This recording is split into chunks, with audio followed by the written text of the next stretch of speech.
হাই friends, আজি আমি কথা পাতিম আপোনালোকৰ লগত ব্লেক বক্স কি, এৰোপ্লেনৰ ব্লেক বক্সটো কি। ভিডিঅ'টো চোৱাৰ আগত ছাবস্ক্ৰাইব কৰক আৰু ভাল লাগিলে লাইক কৰিব আৰু শ্বেয়াৰ কৰিব। এৰোপ্লেনৰ ব্লেক বক্সটো হ'ল এৰোপ্লেনখন ক্ৰেছ হোৱাৰ পিছত তাৰ সকলোখিনি প্লেনখনত ক'ত কি হৈছিল আৰু কেনেকৈ ক্ৰেছ হ'ল সেই ডাটাখিনি সেই ব্লেক বক্সটোৱে ষ্ট'ৰেজ কৰি ৰাখে, মানে মজুত কৰি ৰাখে। এৰোপ্লেনৰ এই ব্লেক বক্সটোৰ ভিতৰত দুটা কম্প'নেণ্ট থাকে। কম্প'নেণ্ট দুটা হ'ল ফ্লাইট ডাটা ৰেকৰ্ডাৰ আৰু আনটো হৈছে ককপিট ভইচ ৰেকৰ্ডাৰ।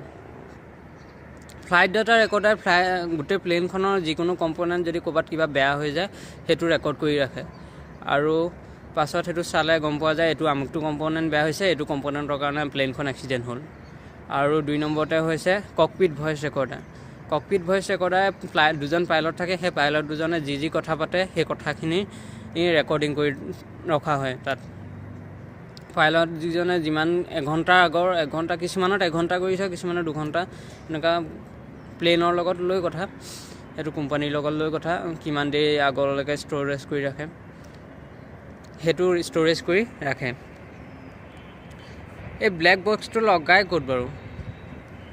এই ব্লেক বক্সটো লগাই প্লেনখনৰ একেবাৰে পিছফালৰ অংশত, একেবাৰে টেইল পৰ্চনত, যিটো কোমল হয় তাৰ পটক সোনকালে সেইটো অংশ ভাগি যায়, একেবাৰে টেইল অংশটো।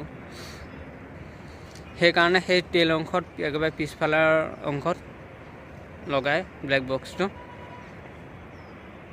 আজিলৈ ইমানেই, আৰু যদি ভাল লাগে লাইক কৰিব আৰু শ্বেয়াৰ কৰিব।